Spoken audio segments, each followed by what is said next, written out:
usar a palavra de Deus como recurso para nós vencermos os problemas da modernidade, né? Então, o pessoal fala que cada vez mais as pessoas são mais estressadas, mais ansiosas, mais com angústias, com sei lá o quê, né? E por aí vai afora. E a nossa proposta na escola dominical, nas devocionais, é mostrar que há na Escritura Sagrada uma ferramenta poderosa para você lidar vitoriosamente com esses assuntos, né? Então, em um dos domingos que nós tivemos aí, a gente trabalhou sobre essa problemática do estresse, né, na primeira parte. E aí falamos, e eu quero aproveitar para reforçar isso aqui, ó.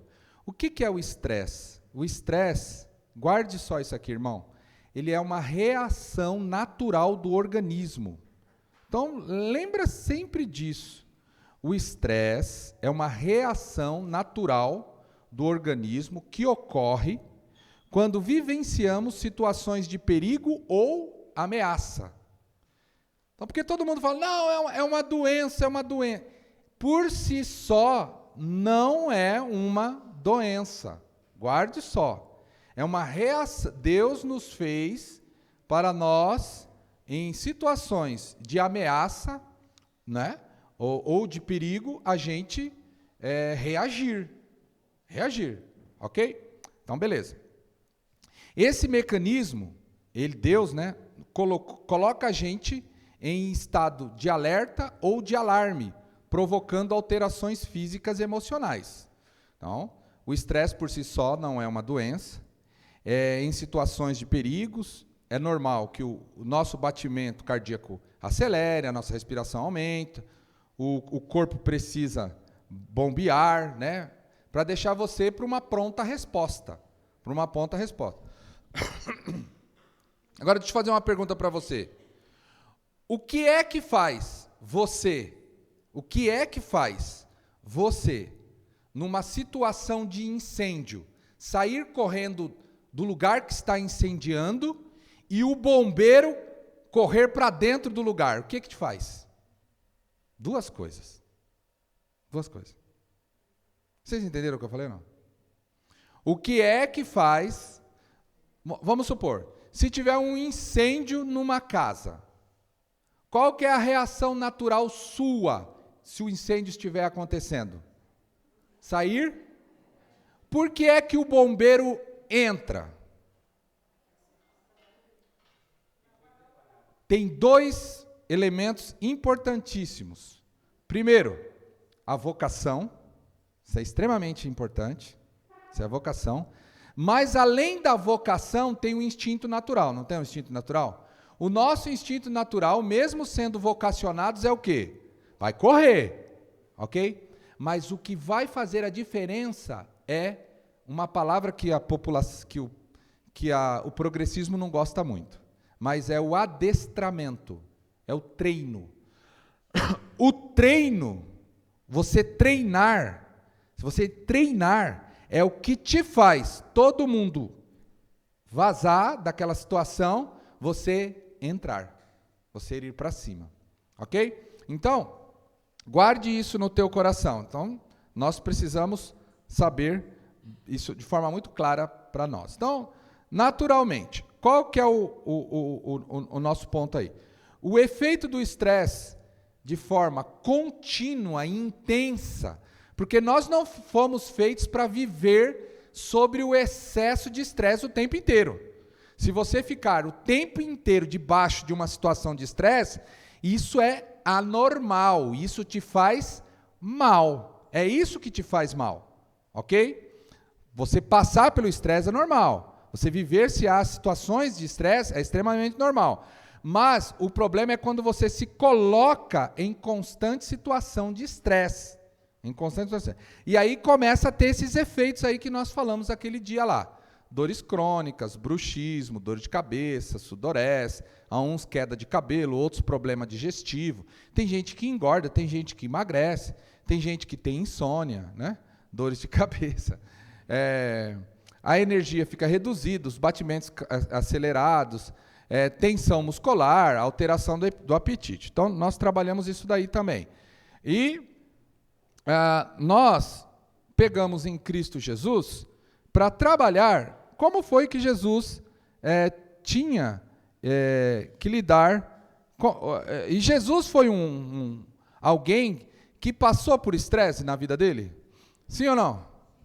Ele foi contrariado? Foi. Ele foi invadido a privacidade dele? Nem dormir ele podia. Às vezes ele estava dormindo, o que acontecia? Vem me curar. Vem aquilo. Não era assim que funcionava? Né? Por aí vai afora. Ele passou... Você sabia que Jesus passou ali no Getsêmani? Vamos falar que Jesus estava num profundo momento de angústia e tristeza. Angústia e tristeza, né? Jesus passou pelo problema do luto também. Ou você acha que quando Lázaro morreu e ele recebeu a notícia, ele... Não, passou também. Passou por tudo isso. E, enfim, né, nós precisamos entender que ele também passou por essa questão. Então, no domingo que a gente iniciou, nós falamos que existem princípios que a gente precisa observar em Cristo Jesus, que ajudou Jesus a passar pelo problema do estresse. Então, nós trabalhamos identificação. Primeiro grande ponto para você saber lidar com as situações da vida no que tange ao estresse, é saber quem você é. Ok? Nós trabalhamos isso daí. E só passando por cima, Jesus diz, eu sou a luz. Então você vai ver Jesus falando assim, eu sou a luz, eu sou a porta, eu sou a água, eu sou o pão. Ou seja, ele sabia quem ele era quando as pessoas vinham perguntar para ele. E aí nós dissemos o seguinte, quando você sabe quem você é, você evita que os outros te manipulem. Ok?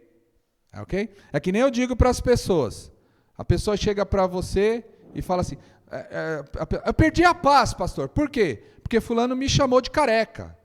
Já teve situações. Aí o cara fala assim, tudo bem, você é careca? Aí a pessoa falou, sou. Falei, então ela falou alguma mentira? Não, então não permita que a falta de educação dela te deixe estressado, nervoso. E se você não é careca, ela te falou alguma mentira? Falou. Então não permita que a mentira te capitaneie e decida como vai ser o seu dia naquele dia. Jesus sabia quem ele era. Evita que nós sejamos hipócritas. E evita que a gente seja inseguro, ok? Beleza. Aí aprendemos naquela oportunidade também que uma das coisas que evita você viver debaixo de estresse é você saber a quem você agrada, a dedicação, né? Então, quando nós sabemos quem nós vamos agradar, nós vamos deixar de ser pressionados pelas situações que estão à nossa volta. Jesus falou, por mim mesmo, nada posso fazer. Eu julgo apenas como eu ouço, e o meu julgamento é justo, pois não busco a minha vontade, mas a vontade do meu Pai que me enviou. Então, Jesus sabia quem ele devia agradar. Agora, deixa eu te fazer uma pergunta. Se você tentar agradar todo mundo, o que vai acontecer? Você vai ser a pessoa mais estressada e provavelmente logo você vai estar num cardiologista fazendo tratamento para cuidar do seu coração. Então, quando você sabe a quem você vai agradar, você precisa entender uma coisa. Quando alguém fizer crítica, na situação que você vai ter que tomar uma decisão que vai surgir crítica. Quando você sabe quem você é, quando você sabe a quem você agrada, na crítica você não vai ficar preocupado com o que vão pensar de mim. Guarde isso. Né? Na competição, você não vai ficar preocupado com a possibilidade de alguém passar a perna. A gente trabalhou isso.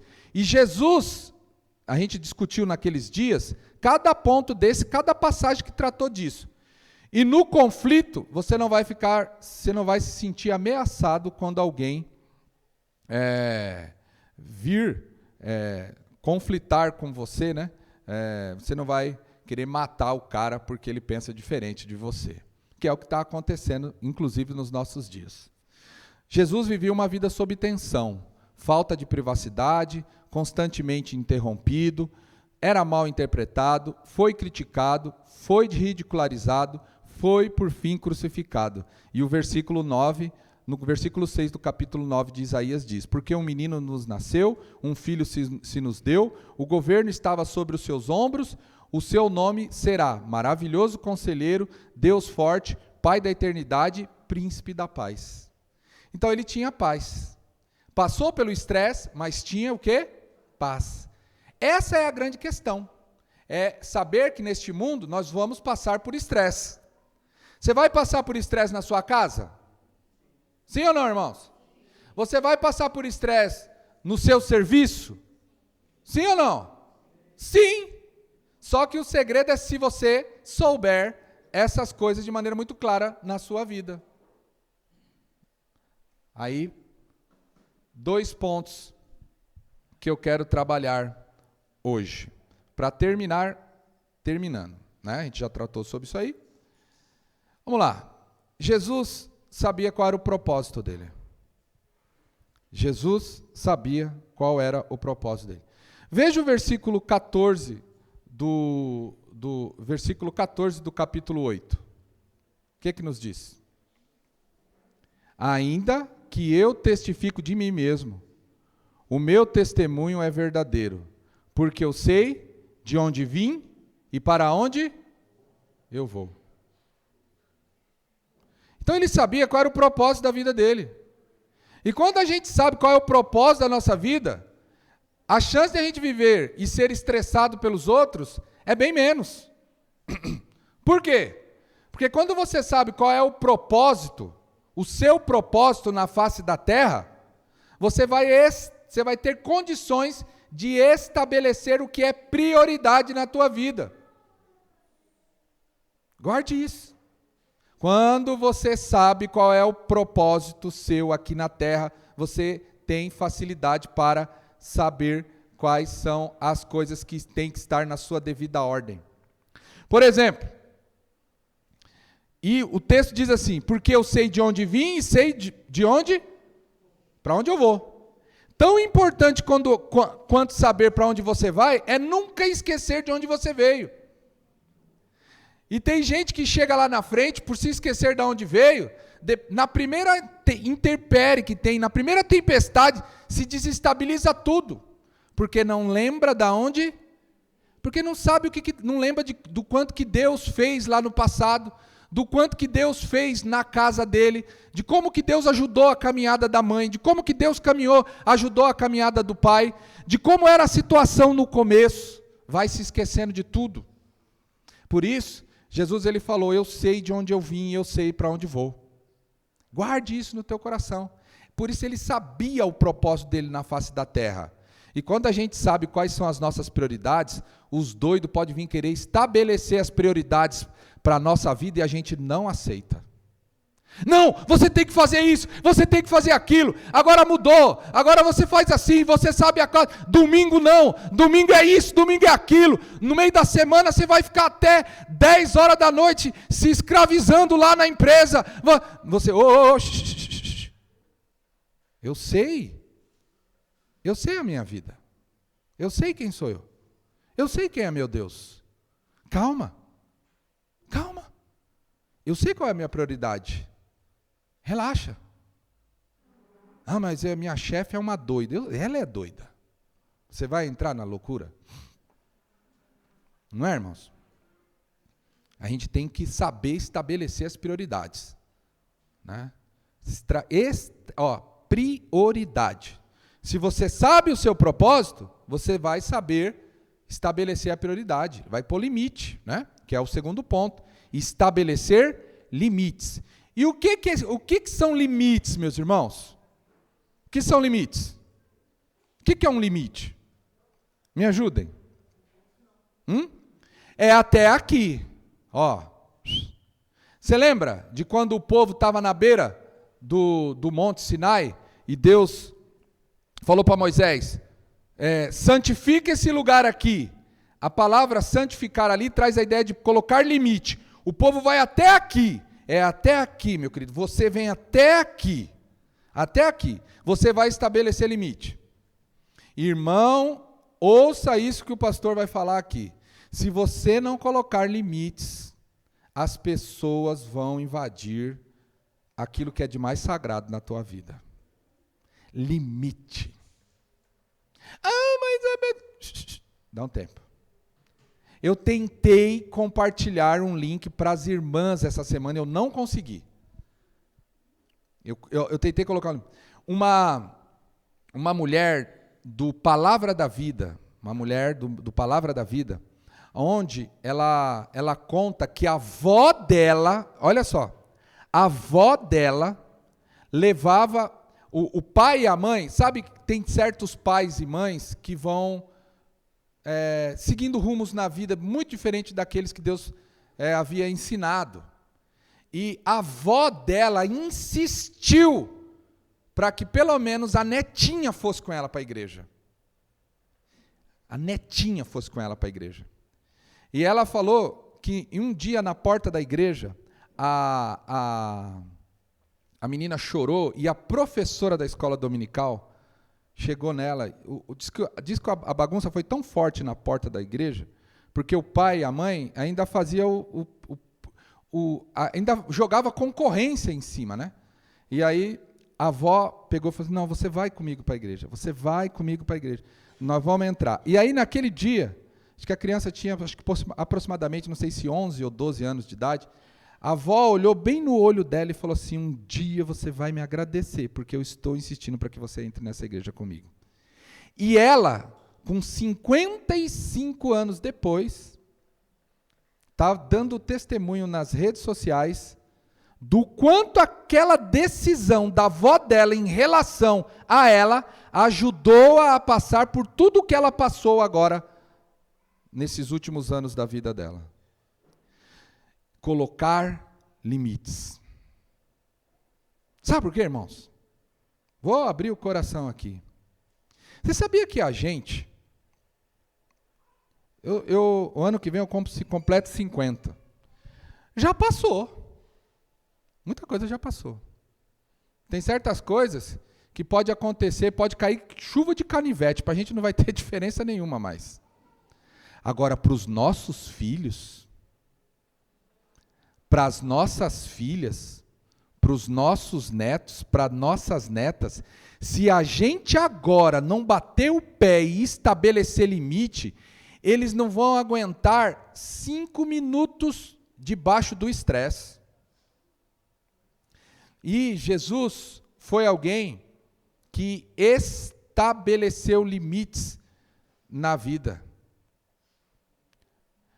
Segundo, você saber qual é o teu propósito, você evita de desperdiçar o quê? A sua energia, que é tão preciosa, que é tão poderosa, que é tão necessária, não é? E por fim, você vai aprender a simplificar a tua vida. Essa é a importância de você saber qual é o propósito. E por fim, Jesus delegou. Depois subiu ao monte e chamou os que ele mesmo quis e vieram para junto dele. Marcos 3,15. Jesus, ele passou por estresse, mas não se sentiu estressado, enlouquecido, tendo que fazer um monte de coisa aí, porque ele entendeu que ele não deveria fazer nada sozinho neste mundo. Se ele é Deus, ele não fez tudo sozinho, por que às vezes a gente acha que tem que fazer tudo sozinho? Não é? Chamou para junto de si. Primeiro, o que ele fez? Buscou a comunhão. Jesus buscou o quê? A comunhão. Chamou para junto de si e buscou a comunhão com eles. Mas a igreja daqueles dias estava cheia de problema. Estava mesmo, tinha fariseu, tinha saduceu, tinha gente com picaretagem, tinha gente com tudo quanto era coisa que não prestava, não é verdade? Tinha mesmo. E ele se afastou, ele falou assim, agora eu sou um desigrejado, vou sair. Não, ele juntou o povo. Ele foi para a sinagoga, ele ia no templo. Ele estava lá. Tanto é que a igreja, depois do que tudo aconteceu com Jesus, eles pararam de ir para o templo? Não, continuaram na mesma linha, e depois que o templo foi destruído, passaram a se organizar em casas, mas a comunhão. Segundo, compartilhou o trabalho, enviou para pregar. Nós temos que lembrar disso. Você quer viver menos estressado? Compartilhe o trabalho também. Todo mundo tem que participar do processo. Em todas as áreas da sua vida. Por exemplo, lá na minha casa, é só a Sandra que tem que trabalhar em casa?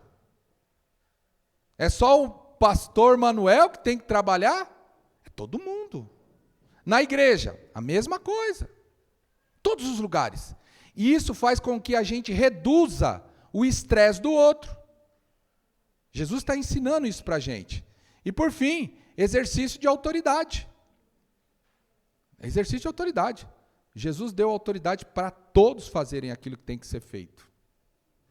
E isso vai fazer com que a gente se coloque na condição de estressados.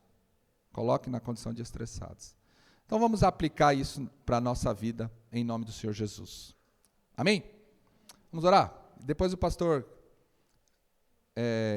Não, deixa eu dar o recado antes. Irmãos, a nossa irmã Aparecida, a Cida, Dona Cida do Helena, carinhosamente conhecida como Dona Cida do Helena, ela faleceu ontem, de ontem para hoje. Ela estava morando com o filho dela e a gente fez alguns acompanhamentos. Ela estava até bem e a gente sabe que a morte ela só quer nesse processo todo. E ela precisou passar por uma cirurgia, passou pela cirurgia se eu não me engano, foram pedras na vesícula, alguma coisa assim, e fez todo o procedimento, etc. e tal, foi para o processo de recuperação e o Senhor recolheu a nossa irmã. Recolheu a nossa irmã. O velório será lá no crematório da Vila Alpina e depois eles farão o procedimento que é costumeiro. Às 4h, o pastor estará lá para fazer o ofício fúnebre. Então a gente conta com as orações dos irmãos. E que Deus nos abençoe. Vamos orar? Senhor, nós queremos te agradecer por mais esta oportunidade de vida que o Senhor nos deu. Nos ajude, Deus, a sermos, ó Deus, seguidores do Senhor Jesus. Porque é o que a gente precisa, Deus, para viver uma vida, Pai amado. Sim, Pai, passando pelos estresses, é verdade. Mas, Senhor Jesus, não sermos estressados. Porque se o estresse é algo natural, faz parte, a gente quer te pedir força para não viver como um estressado, como alguém que perde a saúde por causa da loucura do outro, por causa da agenda que o outro quer, por causa das ideias mercadológicas que o outro quer. É disso que nós não queremos. Porque a gente sabe, Deus, qual é o nosso propósito na face da terra. Nós sabemos qual é o nosso propósito aqui, Pai amado. Nós te pedimos, Senhor Jesus, que o Senhor, ó Deus amado, nos ajude a estabelecer as prioridades. Nos ajude, Deus, a ensinar os nossos netos, aos nossos filhos, Deus, a colocarem os princípios certos na vida. Nós te pedimos isso. Nós te pedimos, Deus, que a gente aprenda a não querer dominar tudo, mas aprender a delegar. Nós te pedimos, Deus, que o Senhor nos ajude ó Pai amado, a fazermos também as coisas, para não ficar só nos ombros dos outros. Nós te pedimos, Deus, que o Senhor nos ajude a sermos um corpo aqui na igreja, na nossa casa, aonde nós estivermos. Porque, Deus, não adianta a gente nem mudar de lugar. Não adianta, porque, Deus, se a gente não mudar o nosso interior, a gente muda de lugar, a gente muda de emprego, a gente muda sabe lá do que, Deus, e não resolve.